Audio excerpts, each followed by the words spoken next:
Hello friends, welcome back to channel महापुरुषों की बातें। सत्संग जी सबको प्यार भरी राधा स्वामी। आइए सुनते हैं कुछ प्रेरणादायक वचन।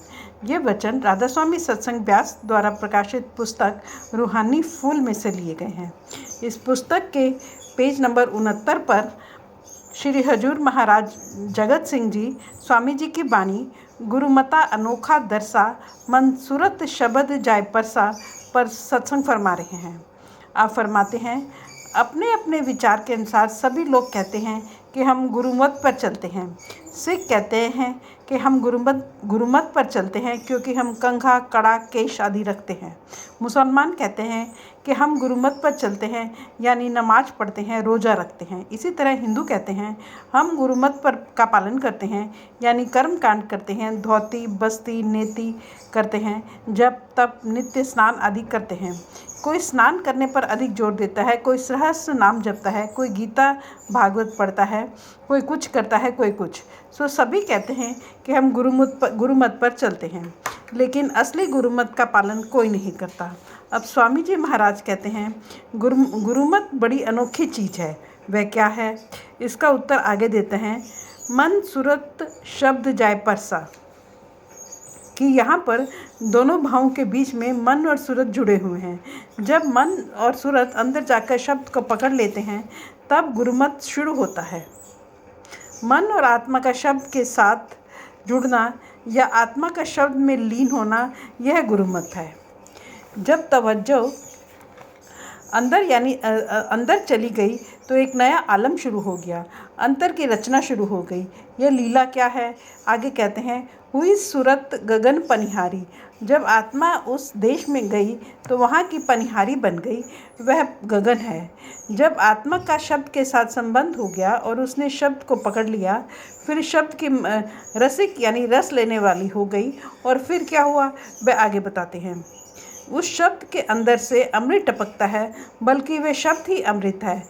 यह आत्मा जो बाहर दुनिया के खट्टे मीठे स्वाद ले रही थी, अब शब्द रूपी अमृत को पीकर ऊपर चली जाती है। तन मन सब शीतल हुआ। अभी तक आत्मा संसार की तरफ आशा तृष्णा रूपी अग्नि में जल रही थी, अब अंदर जाकर उसका संबंध नाम के साथ हो गया, शीतलता आ गई। जो मन जन्मों जन्मों से बाहर फिरता था शीतल हो गया, इसी तरह तन भी शीतल हो गया। आत्मा ने संसार के खट्टे मीठे रस को छोड़ दिया और शब्द के साथ संबंध जोड़ लिया। जब घर वाला बाहर था, काम क्रोध लोभ मोह अहंकार रूपी 5 बड़े डाकू घर को लूट रहे थे।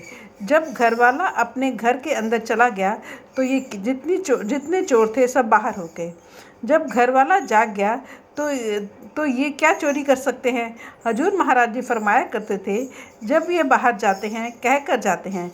यही कबीर साहब कहते हैं, पांचों लड़का जार के राम लिव लाग, कि इसके अंदर काम क्रोध आदि 5 विकार खेलते हैं।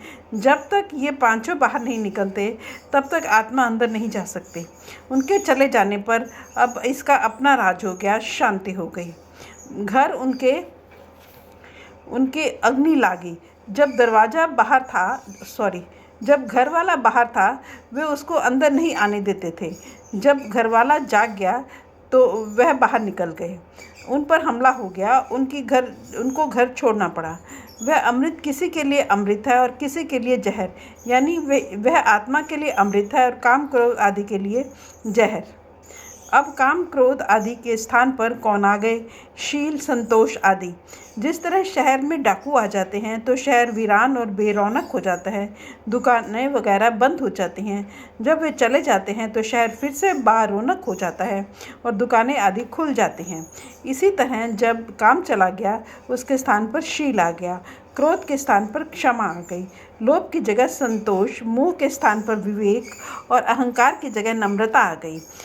शहर अमन चैन से बसने लगा। पहरा देश शब्द अनुरागे। जब पुलिस का राज हो गया तो शहर फिर से बसने लग गया। जब अंदर शब्द का राज हो गया, मन भी शीतल हो गया, तन भी शीतल हो गया। जो मन बाहर कौड़ी कौड़ी के लिए भटकता फिरता था और जिसकी आशा तृष्णा का कोई अंत न था, वह अब नाम का रस लेने लग गया। उसको जो आनंद मिला उसका बयान नहीं हो सकता। वह नाम की धुन को पकड़कर अपने घर को रवाना हो गया। साथ ही सूरत यानी आत्मा भी चल पड़ी। जब तक मन साथ नहीं चलता, सूरत भी नहीं जा सकती। मन इसे अंदर नहीं जाने देता। लेकिन जब गुरु की कृपा द्वारा मन अंदर जाने लग गया तो सूरत भी जाने लग गई। अंदर अलग अलग स्थान का अलग अलग प्रकाश है। स्वामी जी महाराज हर एक स्थान का इशारा देते चले जाते हैं। कहते हैं कि अब ऊपर रूहानी सफ़र शुरू हो गया और नई ज्योति दिखाई देने लगी। घट खिल गए कमल कियारी कि जो उल्टा हुआ कमल था सीधा हो गया और सहस्त्र कमल का द्वार दिखने लग गया। यह देश पराया हो गया और वह देश अपना मालूम होने लग गया। सुन दर की खिड़की कहो या सुन का दरवाज़ा। अब पहले सुन का द्वार खोला। किस प्रकार? कहते हैं कि न बाएं न दाहिने, या दूसरे शब्दों में न ईड़ा न पिंगला, बल्कि सूक्ष्मता के रास्ते से होकर।